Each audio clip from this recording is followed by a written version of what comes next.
Mwaramutse nshuti bakunzi ba Bedanona TV, turabahaye ikaze kandi aho muri mwese. Imana ibahezagire mwese mwuguriye kino kiganiro. Uyu munsi nagira tuvugane ku kintu kidasanzwe kandi nasanze cofasha imiryango n'abantu batari bake. Mu gihe uri kurakiraba ukumva yuko bigufitiye akamaro, urabira mu kirundi. Nasanze mu miryango myinshi no mu ngo nyinshi hari ikintu novuga incontinence urinaire. Ni uburyo umuntu ashobora gushaka kuja ku mwanda mutoyi, yumva abishaka ariko adashoboye gushika aho yashaka kubigirira, agasanga vyamucorotse. Rero muri ico gihe usanga hari ingorane, haba ingorane mu rugo, hakaba ingorane no mu muryango. Nico gituma nashatse yuko tubivugana. Ivyo bintu bishika ryari? Bishika iyo umuntu afise ingwara zimwe agasanga nta nguvu afise zo kwirukanga ngo aje aho hantu, birashobora kumushikira aho aryamye canke yicaye. Ikindi gihe bishobora gushika iyo umuntu yibungenze. Uwibungenze kubera inda amaze gukurirwa canke atarakurirwa, haraba ikintu bita pression, haraba inkomezi canke ingufu zimera nk'izishimikira ku gasaho k'amasobwe. Amasobwe agaca asohoka kandi uwo muntu atavyo yari yashize mu mutwe ko ari buyasohore. Ikindi gihe ugasanga umuntu arashobora gukorora canke akasamura, ugasanga aciye amucoroka atabishaka. Ibyo birashika. Ikindi gihe ugasanga ni indwara nka diabete canke umuntu afise ubunini burenze, arashobora kugira iyo ngorane mu gihe agwaye igisukari kimaze kugera kure canke afise ubunini bwinshi, ibinure byinshi mu mubiri. Ibyo byose birashobora gushika. Rero muri ico gihe umuntu yo kwifata gute? Icambere hari ico twita imyimenyerezo ya Kegel. Iyo myimenyerezo imeze gute? Urabona igihe ushaka kuja ku mwanda mutoyi, urashobora uzi yuko ubwira ujeyo, urifata ugashikayo. Ariko urumva kubera bitagikunze, tukoresha iyo myimenyerezo ya Kegel. Uja ahantu ukaryama nko mu gitanda iwawe, amaguru ukayashinga, hanyuma ugaca uhema nk'uko bisanzwe, hanyuma ukaza urafata kwa kundi bavuga ngo gufata amafire.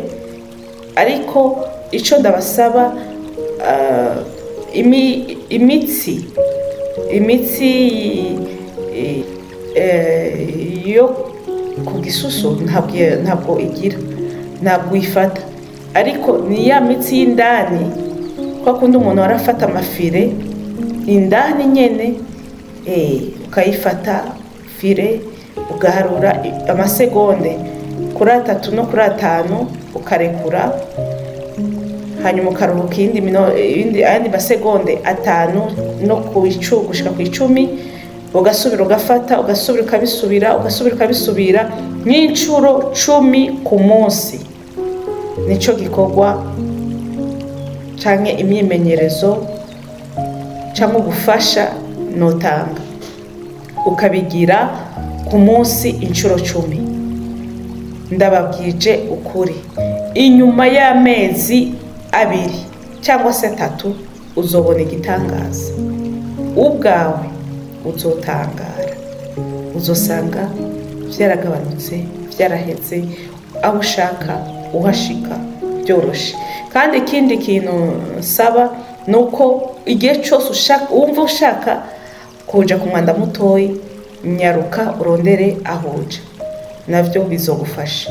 Ariko ubandanye iyo myimenyerezo, navyo nyene ni vyiza cyane. Ikindi ca kabiri nuko woza urafungura imfungurwa zirimwo vitamine D. Vitamine D irafasha gose mu gutuma umubiri wacu wifata. No kuvuga wofungura amafi murazi yuko mu mugwi w'amafi harimo n'indagara, kandi indagara ziri ubwoko bwinshi.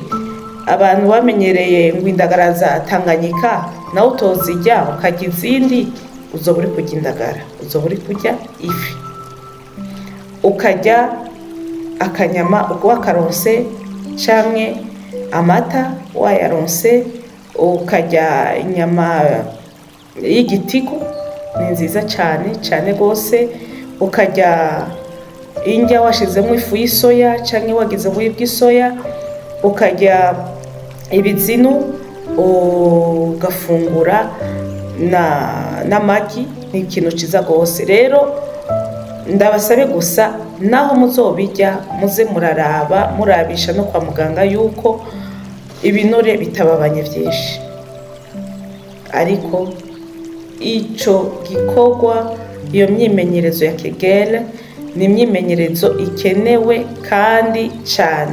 Ndabasabe yuko mwoza murayikora, byo bafasha rwose. Rero mu kurindira ko umuntu bigenda neza, iyo myimenyerezo imufasha nuko yoba araraba ingene aza arambara canke azibira kugira impuzu yambaye ntizononekare canke ntihagire impumuro mbi imuvako. Nuko yoza yambara utuntu tumeze nk'uku, bikamufasha cane. Nuko umwami Imana abahezagire. Iyo muri mwese, reka dusenge Imana tuyibwire yuko bamwe bagwaye muri twebwe Imana yobakiza ikabagirira neza. Mwami Yesu, turagushimiye cyane, uri kumwe natwe, utwemereye no kugira kino kiganiro. Urakoze cyane. Hezagira abantu bose bariko bararaba kino kiganiro, ubafashe Mana mu ngo zabo, bafashe imiryango yabo, abagwayi bakize, abafise Mana iki kibazo cyo gusohora amasobwe hataragera aho bari buyasohorere, turabasengeye. Canke abayasohora batabizi, turabasengeye mu izina rya Yesu. Mwami Databuja, ubafashe no kuri ino myimenyerezo bazogenda bagira n'izimanuro, bazozifate nk'amamana, kandi zobagirira ikimazi, bazobona ikigaza c'Imana, bahindure Mana imibereho yari imaze iminsi ibatoteje, ibateye n'agahinda mu mitima yabo. Urakoze, uri mwiza Mwami wacu Yesu. Nubwo bamwe bafise imyaka ikuze, imyaka itari mike, ariko nawe biruko ni wowe bahaye uwo mugisha, urabagirira neza. Mana ubarinde, ubakize, ni mu izina rya Yesu Kristo, amen. Ndabashimiye nshuti bakunzi ba Bedanora mwese, iyo muri, Imana ibahezagire.